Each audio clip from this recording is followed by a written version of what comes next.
Audio Jungle.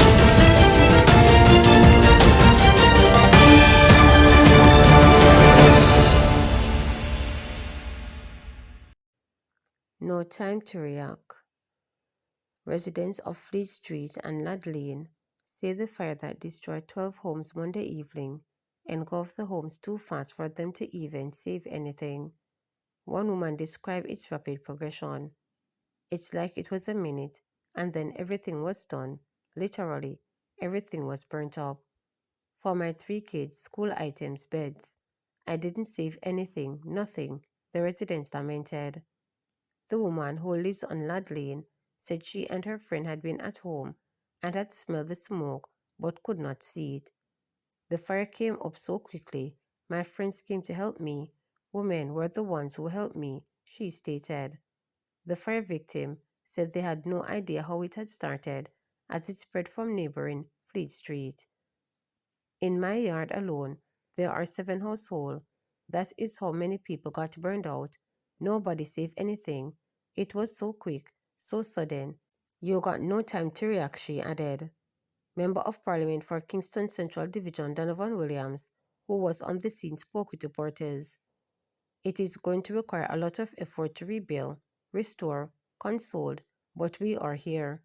Officers are here. We have alerted the relevant government agencies, but for now, we just have to be here and see how best we can ease the stress, stated Williams. Bulgin had long rap sheet, says police.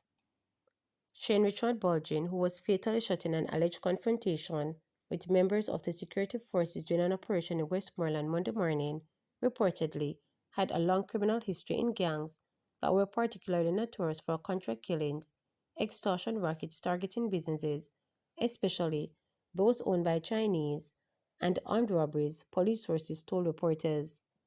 Bulgin was implicated in numerous criminal activities and illicit activities, including the murder of Everton Johnson, alias Bling, who was killed on January 21, 2022, in Fullersfield, Greenhill, Westmoreland. He was also implicated in the murder of Wade Scott Phillips, who was fatally shot on April 4, 2024, at Bloody Bay Beach Park in Negril, Westmoreland, one source added. Police reported that a joint police military operation Monday morning targeted a white one-bedroom boardhouse under a search warrant for prohibited weapon and ammunition. The police said that on arrival, the members of the police military team knocked and identified themselves but received no response. They said shuffling sounds were heard inside, prompting members of the security team to force open the back door. A female ran from the house and Bulgin reportedly emerged, opening gunfire at the law enforcers. The fire was returned and Bulgin was hit in the upper body, the police reported. According to the report, Bulgin was found clutching a firearm and was transported to the Savannah Lamar Public General Hospital, where he was pronounced dead. A Taurus 9mm pistol with a magazine containing 5 rounds was reportedly taken from him. The source said Bulgin was known criminal figure for Rory Street, Top Geneva, and Jerusalem Mountain, Grange Hill, Westmoreland. He had a long-standing presence on the police radar due to his involvement in organized crime, particularly within 2 notorious criminal organizations, Greenleaf Gang, based in Alma, Westmoreland, and Kings Valley Gang, led by the now-incarcerated leader, Derval Luke Williams. The sources say Bulgin played a key role in the operations of these gangs, particularly as a financer and getaway driver. He was directly connected to Kings Valley's gang criminal activities, acting as a conduit for orders for Williams through a top enforcement in the gang, the source added.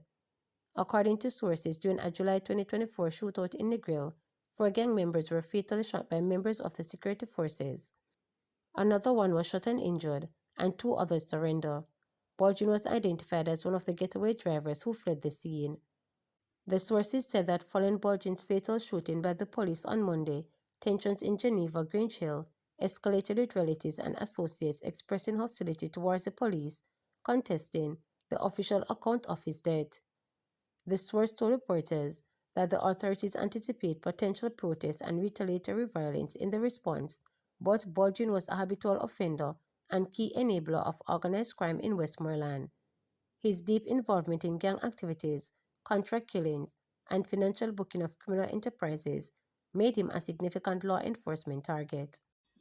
At least 54 fatalities in first 54 days of 2025. 54 days into the year, and at least 54 people have been killed in traffic crashes. The two latest victims, drivers of private motor cars, were killed in separate crashes between Saturday night and Sunday morning in St. Catherine and St. Elizabeth.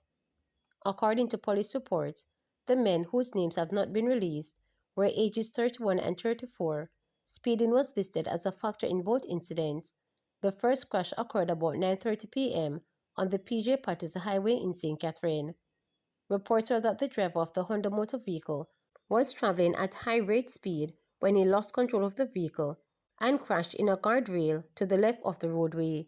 He was thrown from the vehicle on impact and succumbed to his injuries while being treated at hospital. The second crash occurred about 1 a.m. Sunday along the New Holland Main Road in St. Elizabeth. According to police report, the car was traveling at a high rate of speed when the driver lost control of the vehicle, which veered to the left of the roadway and crashed into a tree. The impact resulted in the driver being thrown from the vehicle. Up to Friday, the Island Traffic Authority was reporting that 52 people were killed in 47 fatal crashes since the start of the year. The weekend deaths have now pushed that number up to 54 from 49 fatal crashes. Up to Friday, fatalities had decreased 12% and fatal crashes were down 8% when compared to the similar period in 2024. Fitz blasts PNP for politicizing and misleading Jamaica about SSL matter. Government Senator Abreka Fitzhenley had accused the People's National Party PNP of politicizing and misleading the Jamaican people on the Stocks and Securities Limited SSL fraud matter. Fitzhenley, in a statement on Monday, doubled down on comments he made at the Jamaica Labour Party Era 1 Council meeting on Sunday, pointing fingers at the PNP for not taking any action to protect investors while major fraud was rampant in SSL in 2012 and 2013. The senator argued that the Financial Service Commission (FSC) has cautioned the PNP against certain actions at SSL and issued directives concerning the acquisition of assets without prior approval on or before July 17 and August 9, 2012 and again in 2013. He further noted that Dr. Peter Phillips, who served as finance minister in 2012, is quoted in the media as saying that although he was aware the FSC has returned to SSL and issued certain directives, he cannot recall whether he had been fully briefed on SSL Carrick's financial state.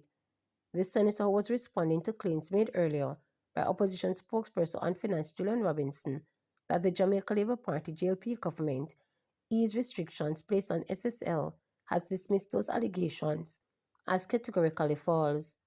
Even as we hope that every single Jamaican who was affected by the SSL fraud is made whole, what I find unfortunate about the entire situation is the PNP's attempt to bring the name of the iconic Usain Bolt in the political arena in an effort to mislead Jamaicans and to prevent the public from recalling the record, which shows that the majority of its principal investment, 86% of it, was misappropriated during this time in office. This was at the time when they were made aware of the significant issues at SSL but failed to protect investors, Fitzhenley noted. He cautioned the PNP against using Bolt's name to conceal what he described as its failure to protect investors when it was warned about the unsettlement in SSL in 2012 and 2013. Usain was given so much to this country and has made Jamaica proud countless times, does not deserve for his name to be exploited by desperate opposition politicians.